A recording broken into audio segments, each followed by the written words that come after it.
Thank you very much, Robert. Thank you very much for this kind introduction. And also, thanks for inviting me, giving me the chance to share some of the work we do with people here. I'm very glad to have this opportunity also because complexity, as those of you who do not know it yet, will soon find out, plays an important role in the kind of work we do studying topics like this one. Also because we have already established links in different contexts. I have met quite a few of you already, and I'm looking forward to get to know more of you and hear your comments and suggestions on the work we do. So I chose this topic because it represents, let's say, what is at the moment, I think, the topic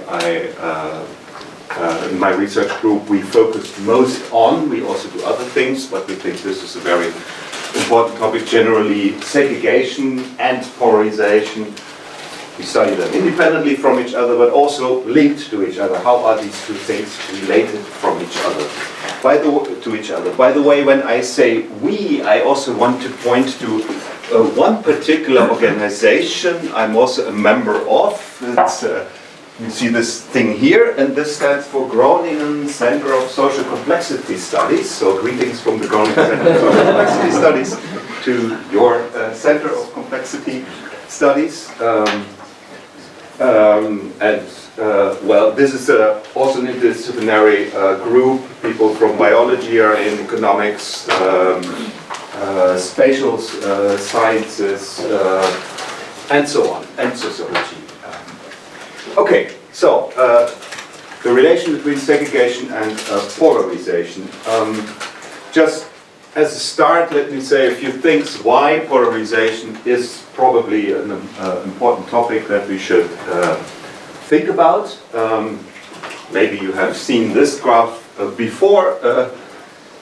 It's one you see very often in talks about polarization, because for quite some time there was a bit of a debate also in the empirical literature, especially in the US empirical literature. Is there actually really that much polarization as we often hear in the media? Is there really this widening gap between Democrats and Republicans, for example?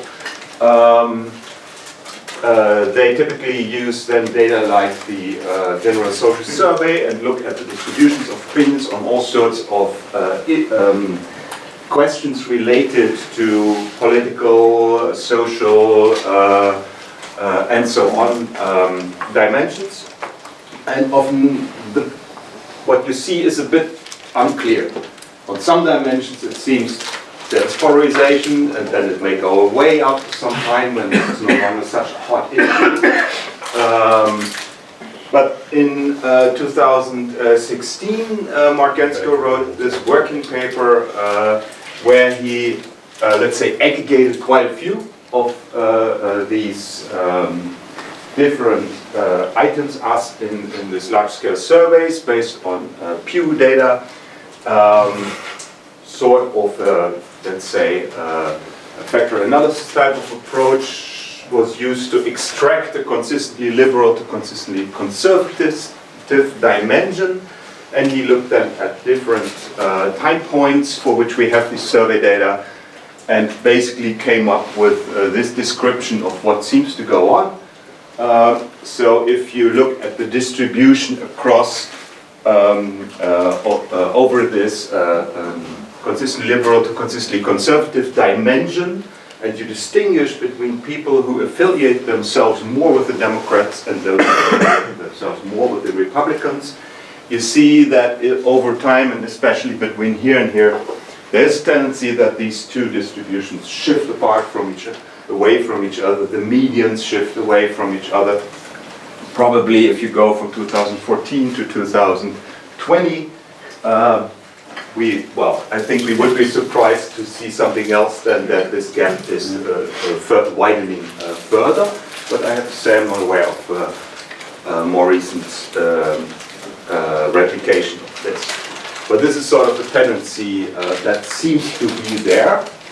That's a bit of an issue how exactly this was measured. I don't want to go into this right now, but I think it's at least supports the idea there's something going on in society. We might want to be concerned about it because this could, for example, have the implication that it's more and more difficult to find common ground when it comes to important decisions that we have to take in society as a whole. So, yes, polarization is an important topic to worry about.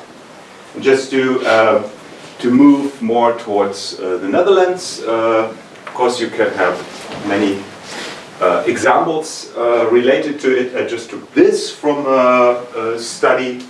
I came across a representative random sample of the Dutch population of about 1,000 people, and amongst a number of questions they asked in this opinion panel, they asked this question: do you generally think positively or negatively about Muslims in the Netherlands? And I only, well, they have these two time points to compare. And at least what you can say, I mean, I do not want to link too strong conclusions to this, but at least what you can say is that if you look at this distribution, then over time the neutral group is getting smaller, and the two groups on, let's say, either the positive or the negative side of the spectrum get bigger. And this would be something, or we would describe this also as well, increasing polarization in the sense of this, well, an indication that the population here drives apart and falls increasingly apart into different subgroups who find it hard to agree with each other. But you have a in this question? group, is it the people with neutral opinion or with no opinion that increases? Very good question. As far as I remember, it's both. Both. Yeah.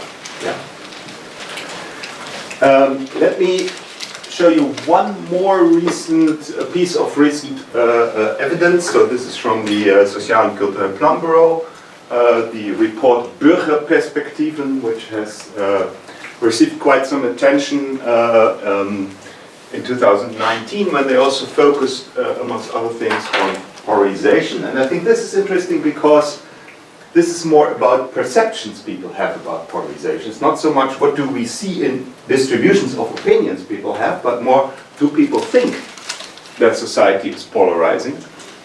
And on the whole, the answer is yes, quite a few people do think that in the Netherlands. So here we have like more than 70% saying disagreement about societal issues is increasing. There's strong pressure to take sides, and the topic of refugees is then taken here as one controversial topic. And people also have an idea who is the culprit. It's the media. So traditional media amplify disagreement between people. Internet and social media in particular amplify disagreement between people is something that many people agree with in this sample. An interesting side remark when you look into the study is that they also look at how distributions on a number of issues, attitudes on a number of issues in Dutch society have changed since somewhere in the 1970s, I believe. And there the conclusion is actually, if you look at that, Dutch society has not become dramatically more polarized in recent years, but many people have the impression that is the case. And of course this raises interesting questions, why this is the case and what's the difference between what we see in media and what people, for example, really think.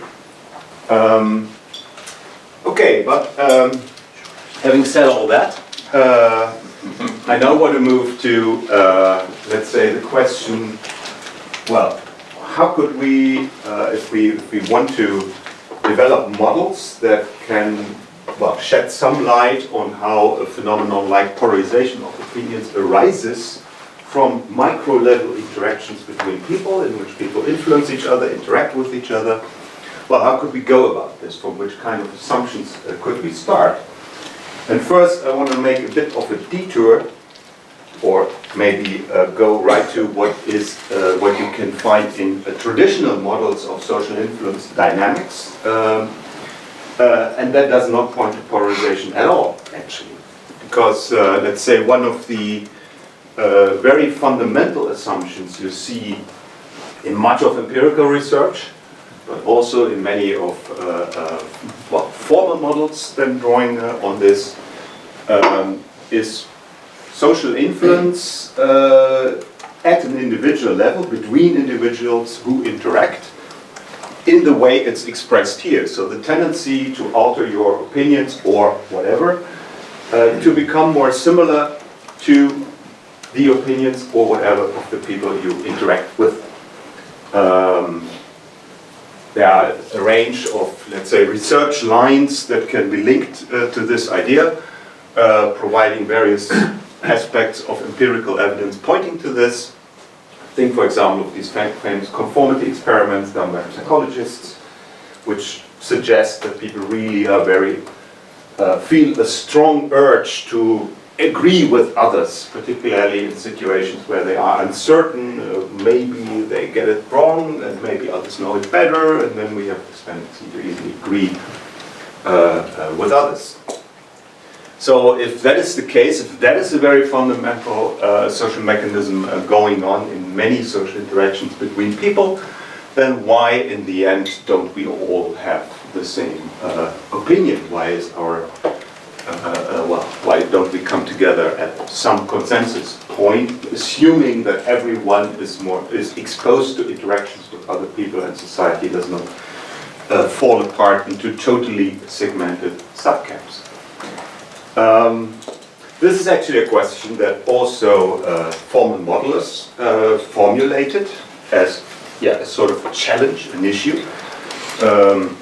So Robert Axelrod is one of the people who in the 1990s proposed a rather influential, fairly simple agent-based model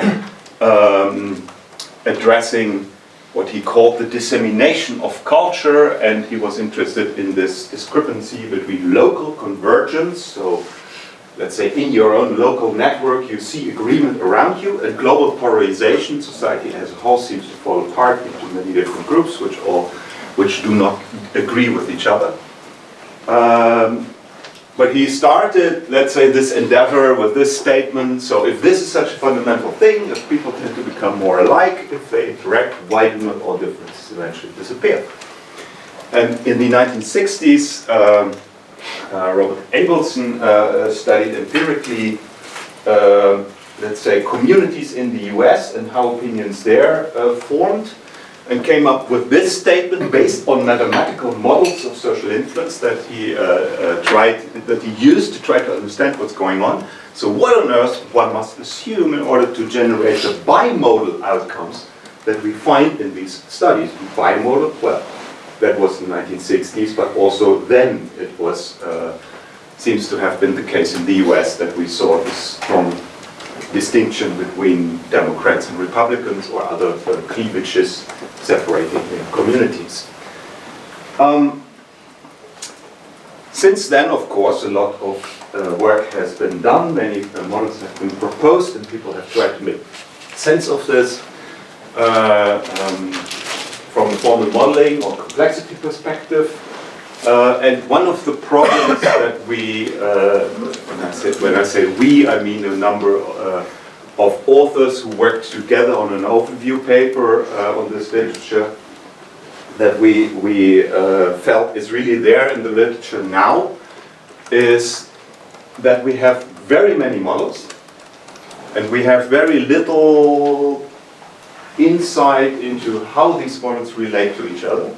And we also have very little insight into, let's say, the links between these models and empirical phenomena at the micro level. What do we actually know about how people really influence each other and interact with each other? But also, what do we see at the macro level in terms of, for example, changes of opinion distributions and how, which relate to which models? So, let's say, broadly, you can distinguish, let's say, three classes of main dynamics that different models can generate, and most models can generate not only one, but more than one, depending on the exact conditions, the exact parameters, and so on. So consensus formation, let's say the classical models built on assimilation or social influence in the sense that if you interact, you always come together. Clustering phenomena, like you interact mainly with people, for example, in whom you have confidence, who are similar to you, who are close to you in your social network, and that can generate this kind of clustering phenomena given by certain models. And then this phenomenon of bipolarization, so a population falling apart in two different subgroups, strongly disagreeing with each other over time, can again be generated by various different models. And one of the challenges is, of course, how can we find out which model is the better description of real empirical processes we see going on. I already was talking about the classical, call them the classical models. So basically there, the very simple assumption made is, individuals are connected in a network. You interact with those people with whom you have a connection and not with the others. If you hold an opinion somewhere on a continuous spectrum, say from 0 to 1, and the opinion that you take after having interacted with others is a weighted average of the opinion of those who influence you, where the weights express something like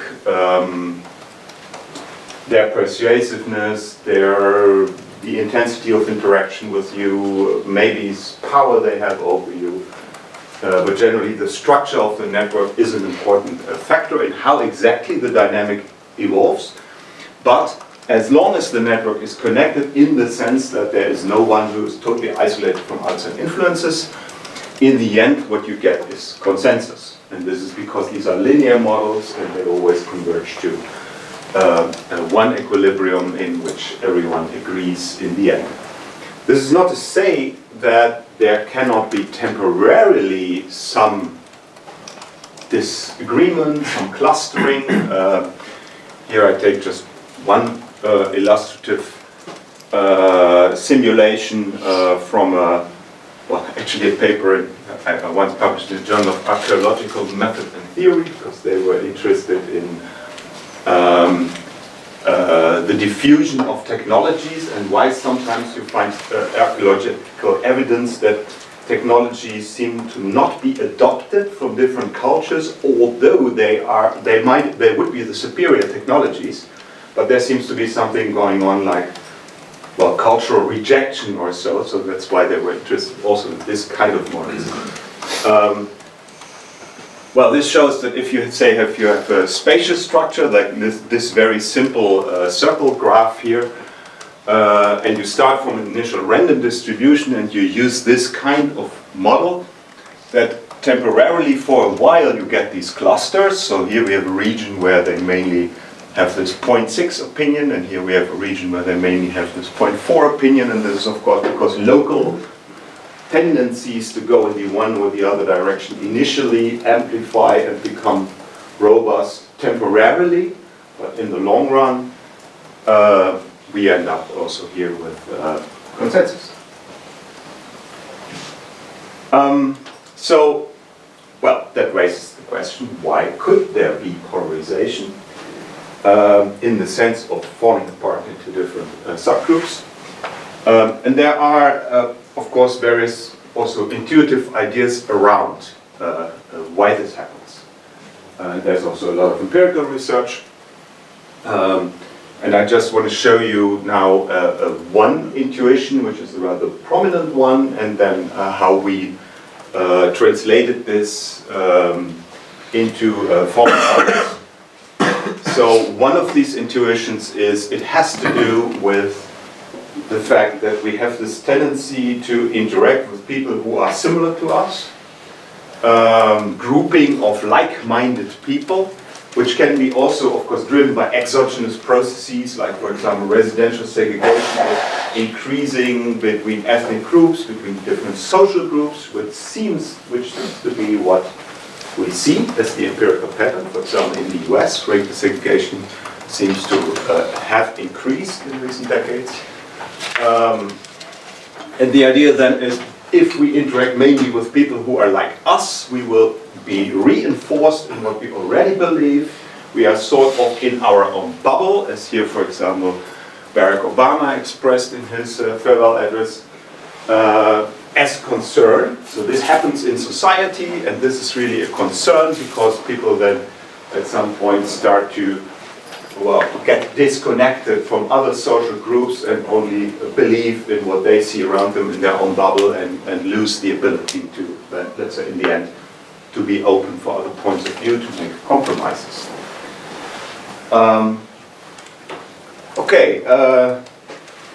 We developed some time ago a model capturing, I believe, this idea. And it is based on a psychological theory of social influence, which is called persuasive argument theory. I give you here a glimpse of how this model looks like. Actually, this was starting from a phenomenon that is you see in literature on groups in organizations, and it's called demographic fault lines. So it's about the situation that you have, let's say, two subgroups which demographically are very different in many characteristics. Like here you have the, let's say, highly educated young women with immigration background, and here you have the low educated native men. So then you would have two subgroups which differ on 3 dimensions in the same way. So that would be called a strong demographic fault line. And the question they have in this literature is, how can we understand that often these demographic fault lines relate to all sorts of problems in these teams, less efficiency, more conflicts, and so on.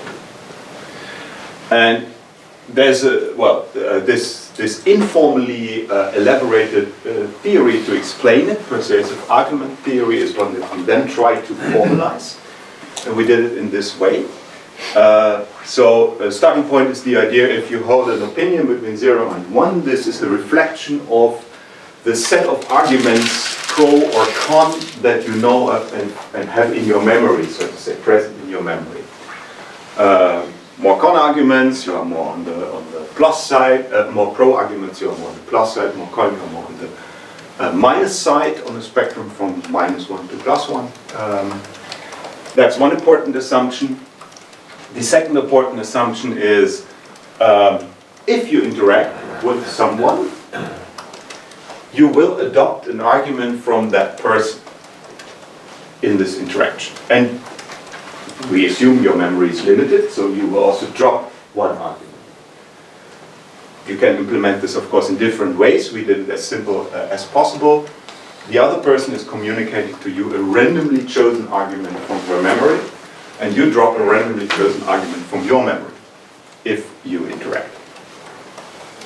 And then the next assumption is another very important and fundamental assumption we typically encounter in research on social interactions, homophily. So you tend to interact more with more similar people.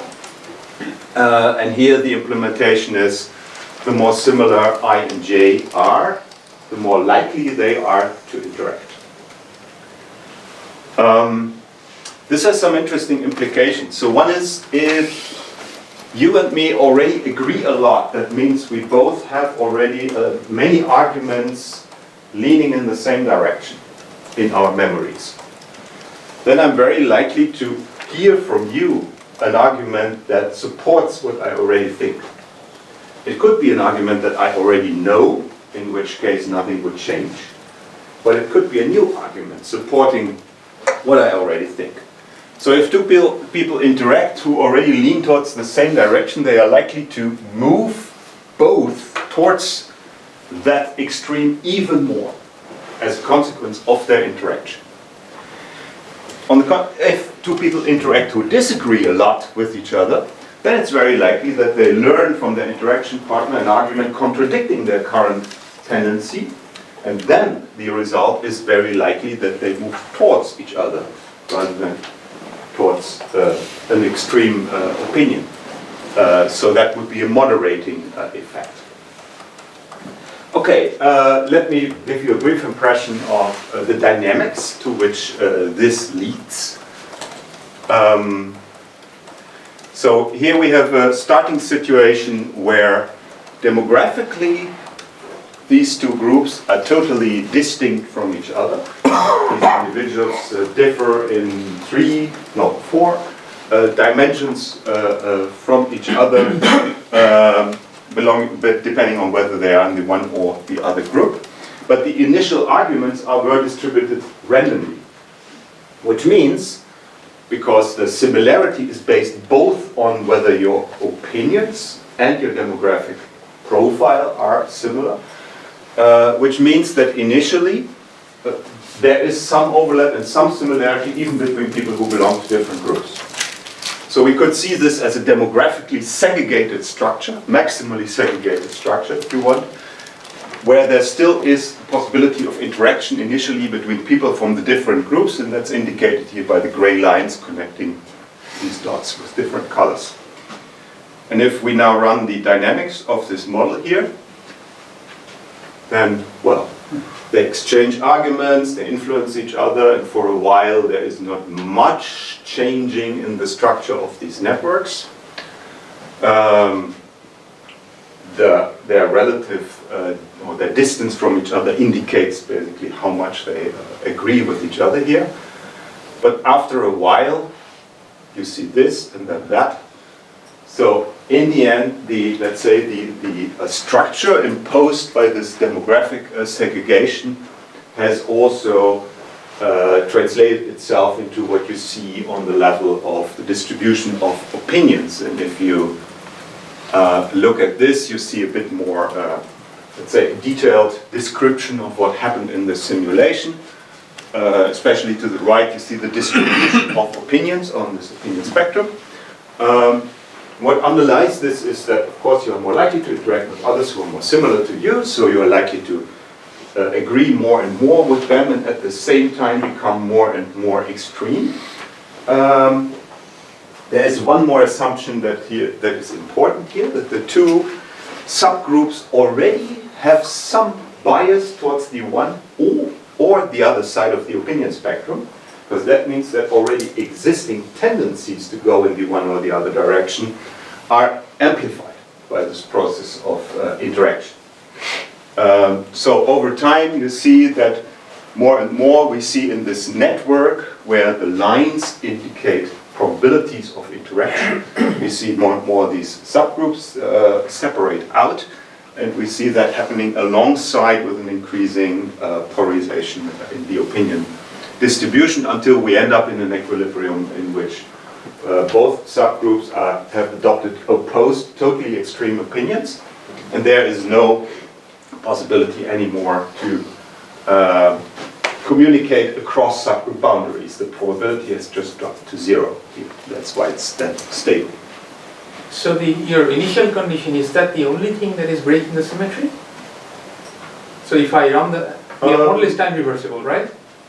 Sorry? Your model is time reversible. Time reversible? Time reversible, interactions. You mean I can run it backwards from... Yeah, I'm just wondering why is this, what breaks the time reversal symmetry so that they split apart from each other? So you mentioned just now that the initial conditions that they already have some bias. Yeah. Suppose I set that bias, I can quantify the bias and I set that bias to 0. In that case, and then I rerun the model from a segregated state? Well, if you set the bias to 0, it's not impossible that this is the outcome, but it becomes very unlikely. Very unlikely. Okay. Actually, that leads me to my next slide, which is this. We looked into various conditions that play a role here, and here I show you two. The initial correlation of the opinion with the demographic attribute, which is what you were referring to, right? And the strength of homophily is another one that is really important. I mean, what this model suggests is that even if we have this maximally segregated demographic structure, you still need a combination of conditions to produce this outcome of maximal opinion polarization, separating these two subgroups. And even then it's not certain. So, I mean, here we have really 0.9 correlation of the initial opinion depending on whether you're in the one or the other group. and a very strong homophily parameter, and still we have only 50% of the runs that end in polarization. The other 50% ends in consensus still. So this is not a model guaranteeing polarization, but we see how the likelihood of polarization depends on the number of parameters. Just one question. Yeah. Did you always start with same size groups? Because if one group is bigger than the other, you have more probability. Here, in what I show here, yes, we did. Yeah. We also have other studies in which we relaxed that assumption. Yeah. Okay.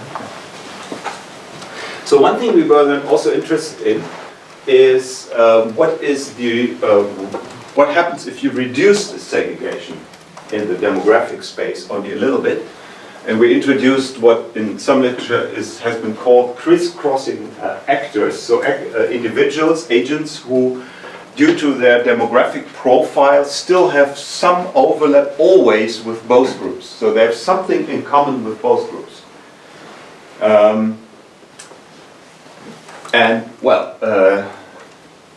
We were interested what this does to the dynamics, and I'll show it to you right now.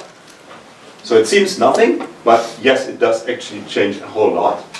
So it means in the beginning, the dynamics look very similar to the dynamics you get in the maximally segregated situation. But this cannot be a stable outcome in this model, because even if, let's say, these two groups have shifted apart very much from each other, totally disagree on everything, there are still a few agents who, due to their demographic similarity to the other group, always will once in a while interact with someone from the other group. And then it cannot be avoided that they once in a while will learn an argument from someone from the other group that contradicts their current opinion. And as a consequence of that, they will slightly moderate their extreme view, communicate that argument also to their friends, so to say, and because their friends are so similar to them, they listen to that argument very much. So it's very likely that the friends, the members in the same demographic cluster, adopt that contradicting argument, and then it can spread very quickly in that cluster. So in the long run, there's only one equilibrium here in this model, and that is perfect consensus. Can you also generate the phenomenon enemy of my enemy is my friend with your model? The enemy of my So your red dots are being disliked by both green and blue. In a sense, it's built into the model here, right? So if someone... well, here they interact with each other. Yeah. And I'm saying that suppose red dislikes green and red also dislikes, or the other way around, greens dislike the reds and blue dislikes the reds. And then green and blue will be friends. Yeah, so that's the enemy of my enemy is my friend. Okay, in that sense, this does not really happen here. Right. Yeah, because it's, let's say, it's more one dimension on which they differ from each other. So if you dislike, let's say, if the greens dislike the reds and the reds like the blues. The blues has to dislike reds, and then maybe greens and blues will be friends. And that's. I was just wondering if the model can generate that kind of phenomenology. No, not. Okay. Okay, this all suggests that based on this line of modeling, on this, you could expect that if there is more segregation, more separation between different groups, this leads us to more polarization. One more step we did to relate this also to spatial segregation is let's say, develop a version of the model which we could apply to a situation of spatial segregation. Well, this is just to show you how real spatial segregation looks like. Probably you all have seen this before. So here we have, based on US census data, an example of how different ethnic or racial groups, if you want, are separated spatially in the inner city of Chicago. And we try to, let's say, to imitate a bit of a similar situation in an agent-based model by using a shelling type segregation algorithm and tweaking the parameters such that we could generate different degrees of segregation. as measured, for example, in terms of the proportion of outgroup neighbors who are of the same kind on average in your population. And then we imposed a slightly adapted version of this persuasive argument model on this spatial structure. This is something we are still working on to some extent, and I show you here, just one representative simulation where we compare here a situation with a very low level of segregation to one with a very high level of segregation. This model is adapted in various ways. So first of all, these actors do now no longer have these arguments explicitly represented in the argument vector, but we assume they have an opinion on a continuous scale, and we derive the likelihood that an argument is pro or con from the opinion they hold. They interact only with their local neighbors in a certain local environment. For the rest, it's pretty similar to the previous model. So the closer, if you interact, you adopt an argument from the other. And the more similar you are, the more likely you are to interact. And on the whole, what we find is consistent with this intuition. So if you have this strong degree of spatial segregation, you have a high likelihood, especially that people here in the inner areas of these big clusters interact only with those who are already leaning in the same direction than they do. And therefore, as a group, as a whole, they will shift in one direction. There are, of course, a few interactions here on the boundaries between people from different groups, but due to this spatial structure, you are, the average individual is mainly exposed to in-group interactions and not to between-group interactions, and therefore it's very likely that the group as a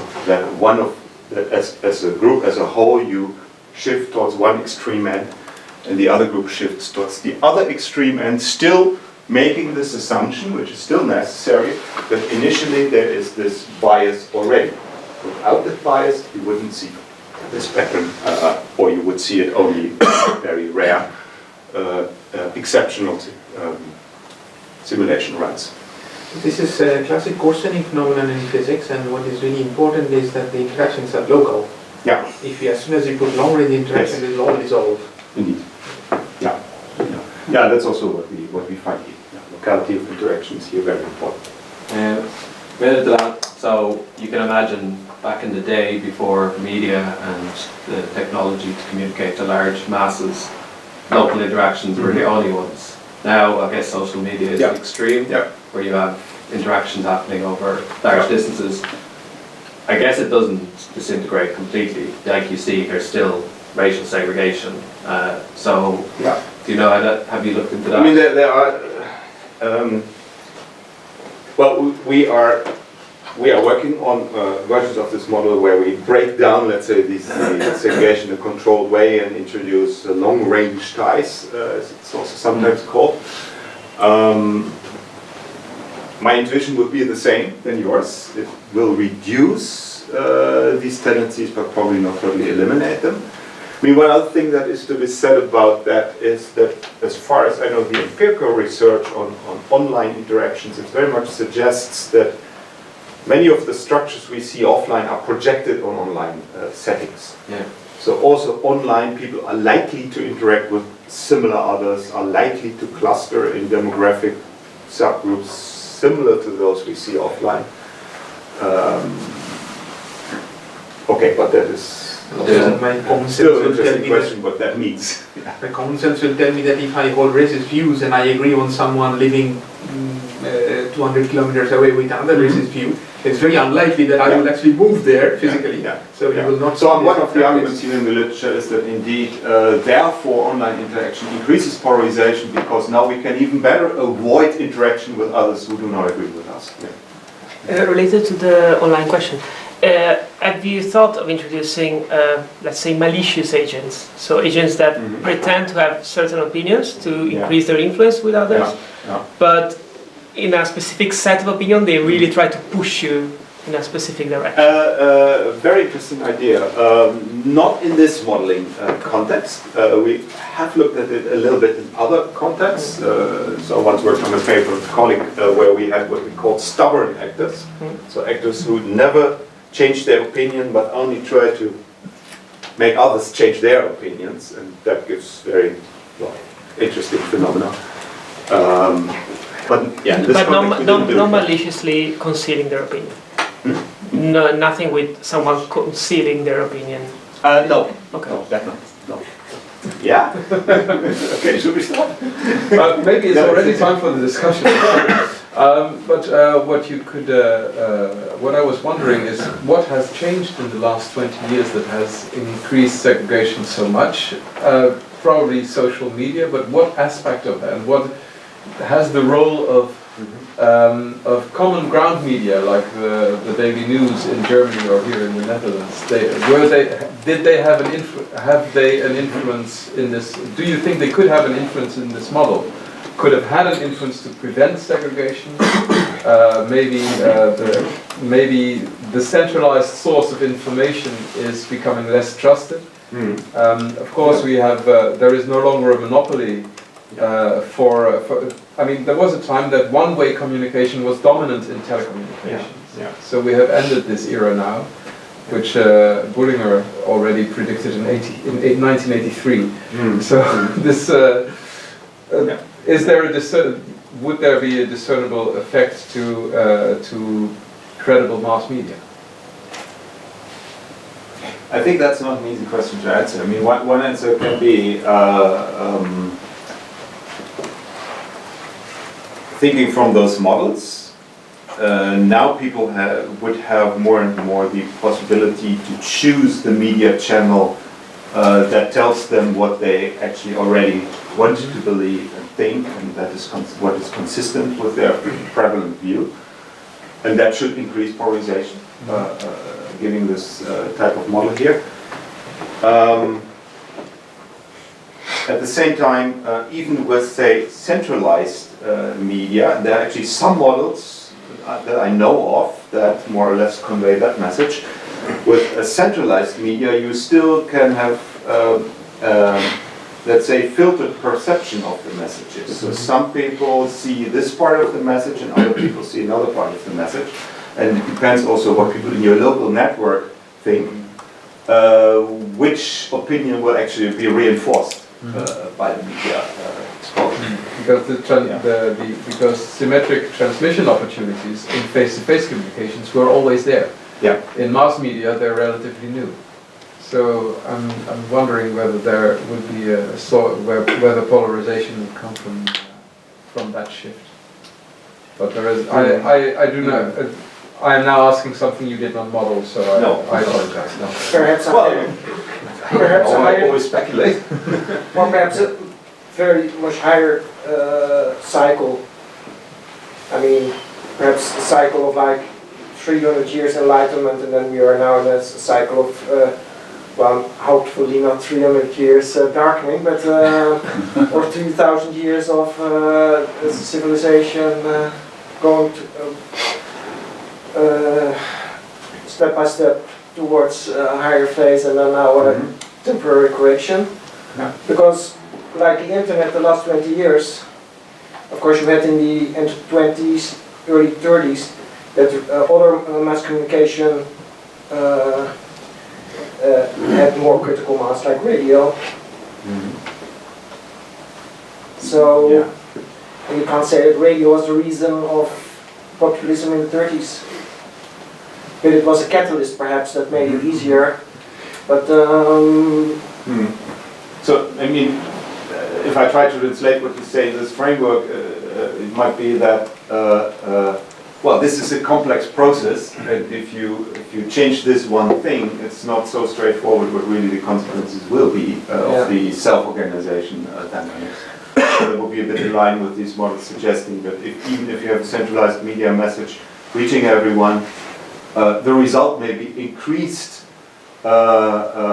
differentiation and clustering, because locally people get reinforced by what they pick out of the media message Well, China is probably a counterexample, because if the central government dominates almost all media presence, then there might be more homogeneity.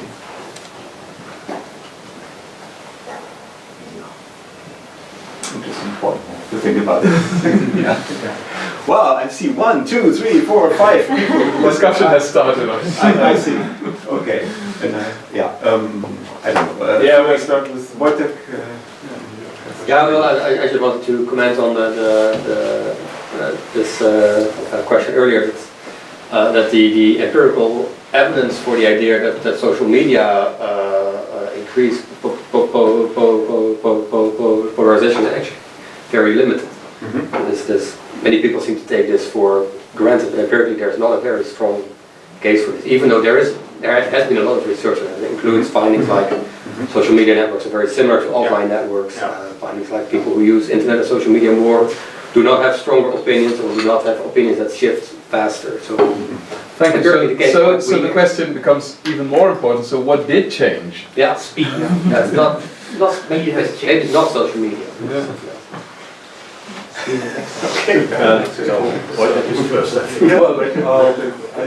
So far, Andreas, I'm not sure you wanted probably to present some more, but so far... Actually, yes. So let me ask you, are you going to present more evidence showing that actually segregation has increased and polarization in opinions? I'm not convinced that it actually has. Well, I've seen some data from the US suggesting that residential segregation between racial groups has increased. And also data from the Netherlands suggesting that social segregation has increased in the sense of people in or neighborhoods are becoming increasingly socially homogeneous. But these effects are not very strong. I mean, it's a few percentage more or less. That's what I have seen. Is it the same as opinion polarization? No, but you were saying segregation. That's I was responding to. Yeah, both. I'm kind of confused. You never made a difference between these two concepts. You lump them together. Oh, I think. Okay, there is a very clear distinction. Segregation is the degree to which you interact with similar people in terms of, let's say, social, ethnic, and so on characteristics. And polarization is the degree to which opinions in the population fall apart into different subgroups, subclusters with large disagreement between them and large agreement within the clusters. And they can be interconnected and related, and then they would be related, and that is what some of these models suggest, if due to segregation you tend to adopt extreme opinions which are the same extreme opinions that your neighbors have. So if in space also, in network structure or geographic space, you would also see a group with an extreme opinion over here, totally different from another group with another extreme opinion over there, because or due to spatial segregation or network segregation. Right. So. Yeah. Let me go on in the same direction as Renze and Wojtek, and I try to come up with a somewhat more radical point. I mean, at the beginning, you showed us 2-3 slides with empirical data that suggest that, say, over time in various countries, polarization has increased. Yeah. Then you presented very interesting micro-macro models that produce all kinds of macro effects related to polarization and segregation. But with respect to the balance of, say, theoretical modeling and empirical evidence, would it be useful to have much more empirical evidence for what are the regularities we try to explain? The short answer is... I mean macro regularities in the sense of, say, Goldthorpe, sociology as a population science, this kind of stuff. The short answer is yes, and that's what we are working on. I can show you a few of those things. Not everything, of course. Okay. let me see. I will skip something. What I will skip is that after this I say, well, I show you one little piece of here. Actually, don't take this too serious. This is not a very detailed study. But first of all, well, I mean, these models suggest more segregation, more polarization. Well, at least there are some reasons to not be totally satisfied with that argument. So first of all, there are a number of other theories pointing to other possible dynamics. I mean, these models typically say, well, if you interact with dissimilar people who hold different opinions, then the disagreement would decline, because you learn your arguments from them, and so on. Only it's not so likely you interact with them. But there are also theories, say, like cognitive dissonance, which might suggest that if you interact with dissimilar people, you rather would want to distance yourself from their opinions. You would want to be different, maybe because it's psychologically important for you. That's a more theoretical story. Here is, well, something from an empirical study which we did, and this is a macro-level study. So we compared all Dutch municipalities in which the parliamentary elections in 2017 were held, and we were interested in basically what characteristics of municipalities contribute to a larger share of right-wing populist voting in those municipalities.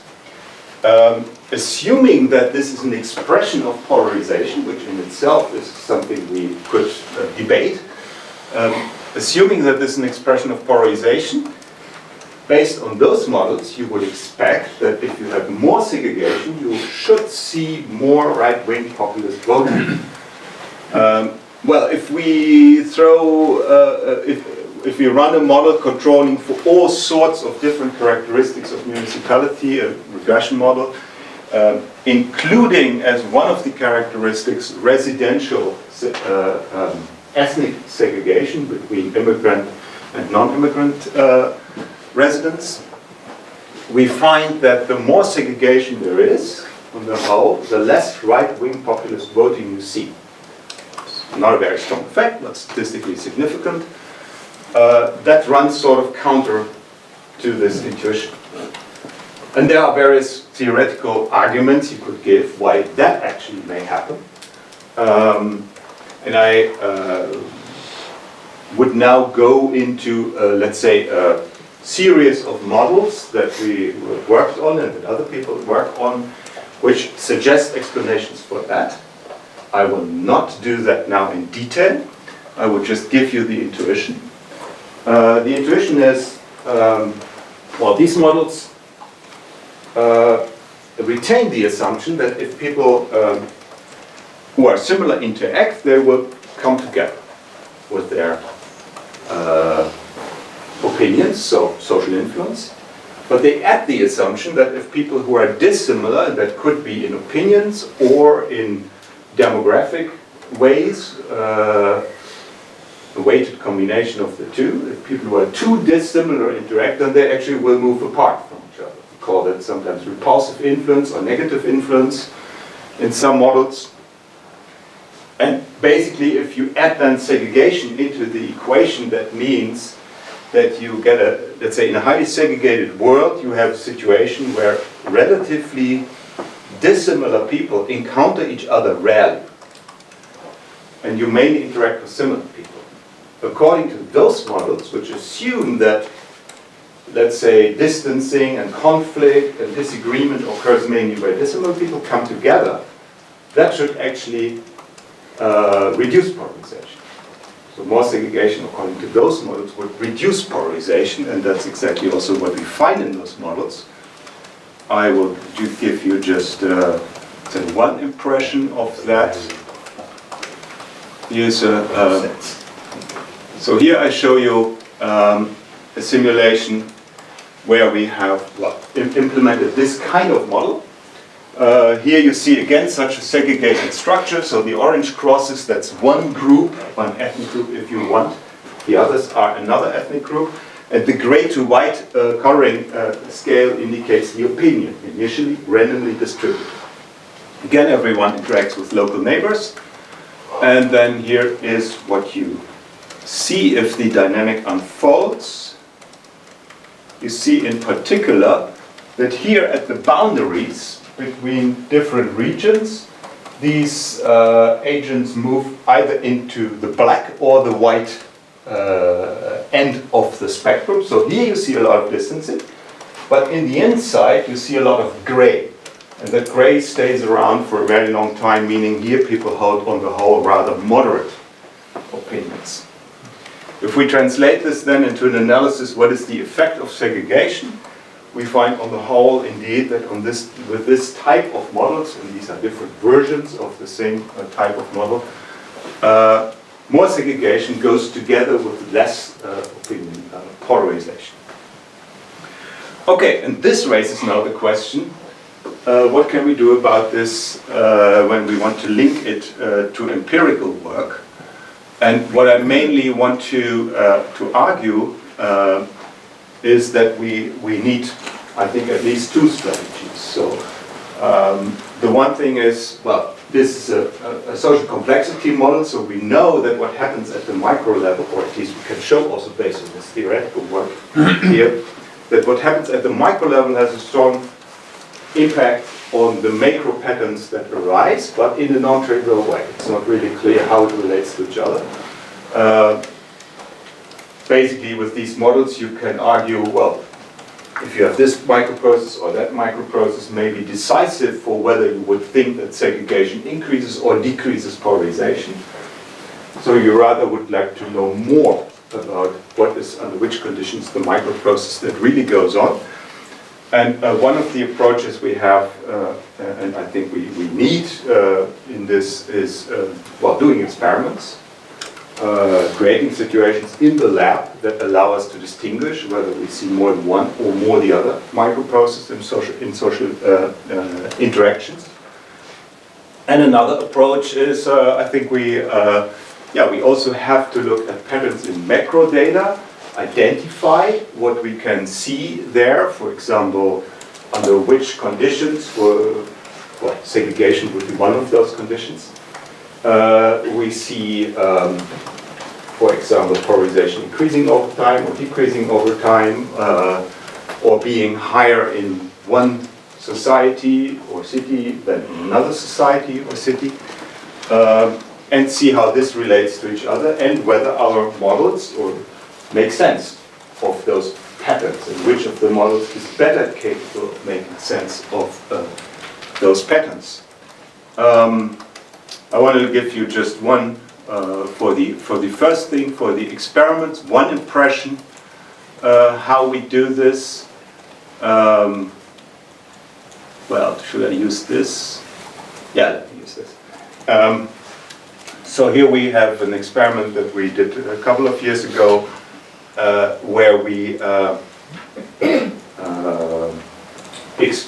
we selected subjects, elicited their opinions on a whole range of issues, which we carefully selected based on a number of criteria that we had. So, for example, they should be salient enough for the people, there should be enough variation, there should be enough disagreement, and so on. And then we had subjects in a controlled situation, computer screen, anonymous, being exposed to the opinions of the other, and we wanted to know how does that change their opinion, how does it depend on the opinion disagreement, similarity or dissimilarity in certain characteristics to the other person. So all that information was given and manipulated.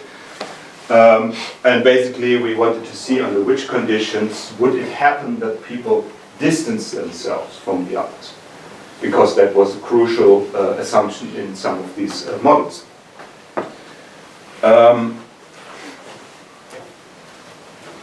Yeah, let me skip one slide with more theoretical expectations and just show you one of the key results.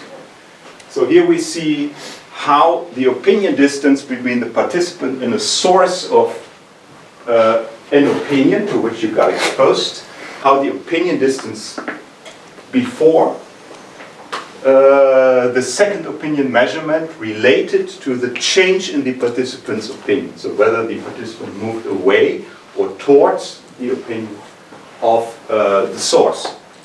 And basically what we found is, on the whole, subjects always move towards the opinion of the source. Well, of course there are some exceptions, but the best model describing these data, the best statistical model describing these data is that you move towards the opinion of the source, and the more disagreement there is, the more you move towards the opinion of the source. So meaning, on the whole, people seek to reduce opinion distances, go for compromise, so to say. And there were since then various further experiments done, also with online data. My colleague Michael Mees in particular worked with data elicited from online websites, asking people for their opinions on all sorts of news items. And all these studies basically always point in the same direction. People on the whole tend to move towards the opinions of what they see as what others think, or what a population thinks if they look at distributions of opinions.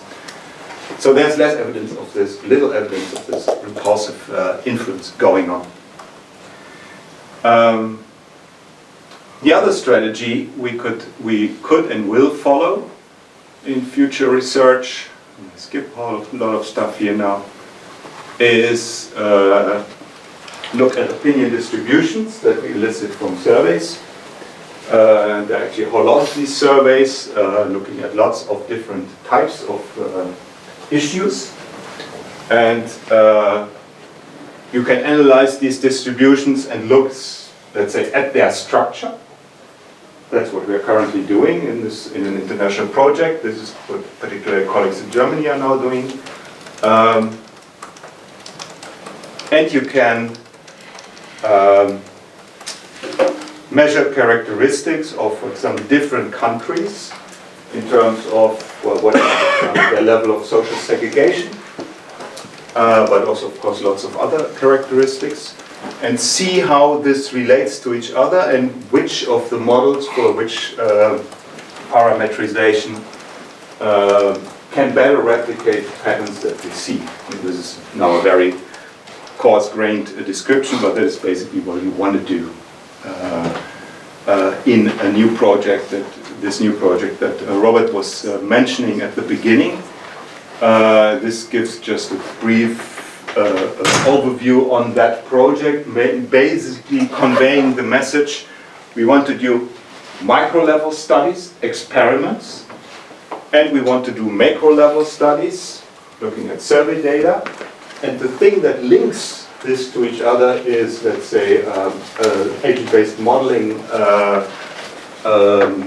component in which we try to relate what we learned from the micro-level studies to predictions about macro-level patterns that we would expect to see, and then again match that to data patterns that we see in macro-level surveys.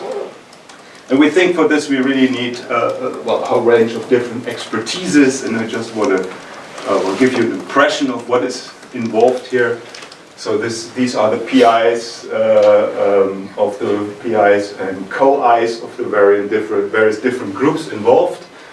And you see, so we have here sociologists, we have psychologists, we have people with backgrounds in mathematics, people working in complex systems.